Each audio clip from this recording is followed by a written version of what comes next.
Hey, Coach, how you doing? Hey, Royal. Good morning. Good morning. Do you have an update on how Terquavion's doing? Is he back out in action, and do you expect him to play tomorrow night versus Notre Dame? We didn't do much. He spent a lot of time, obviously, with our trainer and medical staff yesterday. It was a tough, I would say, 24 hours.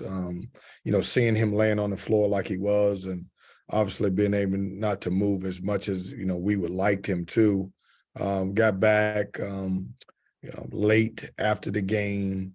The next morning we try to get him in where we could get him, some attention to, figure out, what was going on with him. We didn't take the court yesterday. We did a lot of film stuff, and so I haven't been able to really get him out on the floor to even determine where he's at. I just know he's really, really sore right now. I would say it'll be a game time decision, but it's going to be tough because I don't even know if he can shoot the basketball at this moment. He fell on his it was more of his right elbow on his shooting hand, and so I'll know a little bit more later on today, first thing tomorrow, right up until game time probably. Thanks, Coach. Thank you. Go to Luke DeCock. Go ahead, Luke. Kevin, regardless of his status for Notre Dame, and the fact that you're talking about day to day and he might play compared to what things looked like Saturday night. I mean, what is sort of the emotions you've been through sort of after the game, going to visit one of your own players in the hospital to the point where maybe things, aren't the worst case scenario they looked like Saturday? What's that been like for you?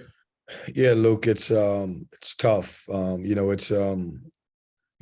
did that the second time in my head coaching career that I've been to the hospital after a game. One was with Jericho at Wake Forest when he took a pretty nasty fall. But so much emotion, and my thoughts always go to the young man, and obviously, how can I be there for him as he's going through this? I mean, it was a tough moment as he laid on that floor, and obviously, the things that he was saying, and I just wanted to be there for him and let the medical people do their job. But emotional, man. After the game, you lose a lot of focus because obviously I had to do radio and then I had to do media, and to be quite honest with you, I really just wanted to get to him at the hospital just to see how he was doing. And when I walked in, they had ran tests, but he had he wasn't as down. So it made me feel like that, he's handling the best situation he could.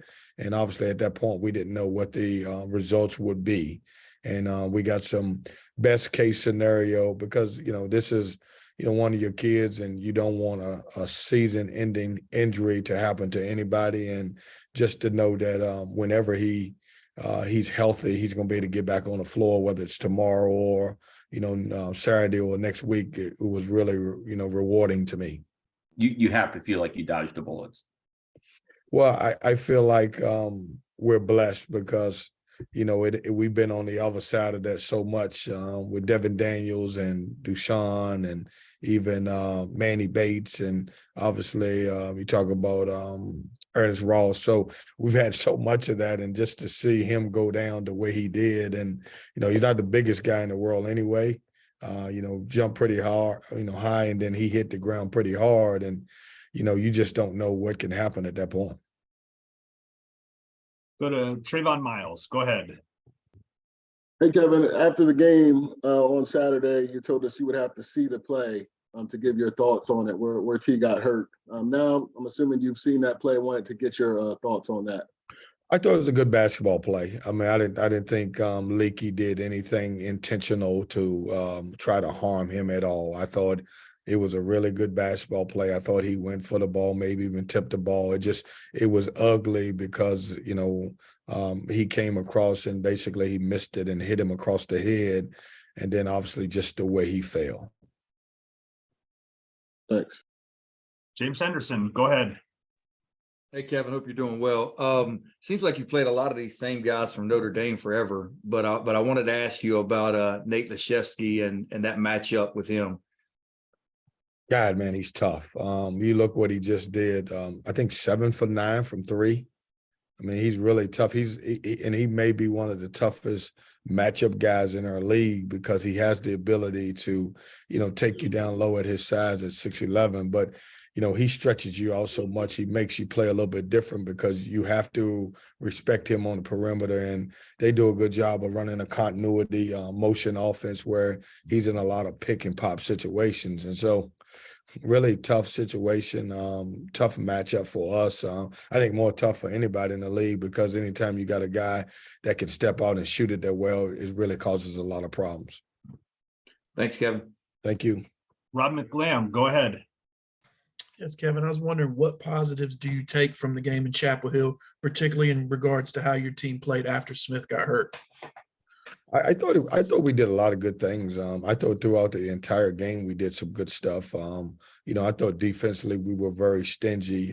When you look at, if you take away the amount of free throws that they made versus we did, we made 6 more field goals. I think we made 26. They made 20. We actually made 1 more 3. I thought we did some good stuff. When he went down, we were able to cut the lead to 6 and kind of went, 6 to 8 to 12 to back to 10. But I thought we did some good stuff. I thought Jarkel Joyner was very aggressive towards the end, and we were able to throw the ball inside to DJ Burns and be able to get some stuff. But it was a really I know they scored 81 points, but I thought from a field goal percentage, we played a really good defensive game. All right, we'll go to Evan Abramson. Go ahead, Evan. Hey, Coach. Good morning. Just had a quick question for you. With Terquavion's status unknown right now, day to day, do you feel like DJ's going to have a larger role in the upcoming matchup with Notre Dame? And I mean, going off his performance, it seemed like he had a great game, especially going up against a guy like Armando Bacot. So, do you see his minutes going up at all? Do you see him having a larger role in that game against the Irish? No, I would think that if he's not able to go, we've got to find someone else to step into that role and play a little bit more. DJ's minutes probably will not go up. I mean, he's playing probably the right amount of minutes that he can play now. And yeah, I thought, after the first 2 or 3 possessions at Carolina, once he settled in and didn't settle for jump shots, I thought he was really good.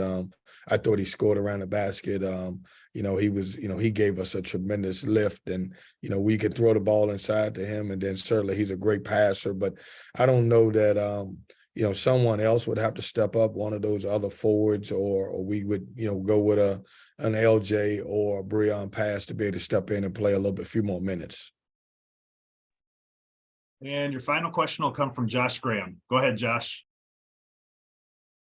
Kevin, with you guys playing Wake Forest on Saturday and the success that Steve's had in the portal, I wonder, when you went out in the portal and did what you did in the offseason, was there a model, was there an approach that you looked at and thought that's something that could work for you guys? And how has the portal changed the ability of ACC teams at the bottom of the standings to rebuild quicker? Well, I think it's I don't know that there's a model. I think we all have transfers, and we just hope and pray that they fit our style and they fit and they're able to come in and contribute. All transfers are not equal across the board. Sometimes you get guys who just never really feel comfortable in, the style or system that they end up playing in. In our case, a little bit different for me, and I probably went a little bit different than everybody else because of our injuries.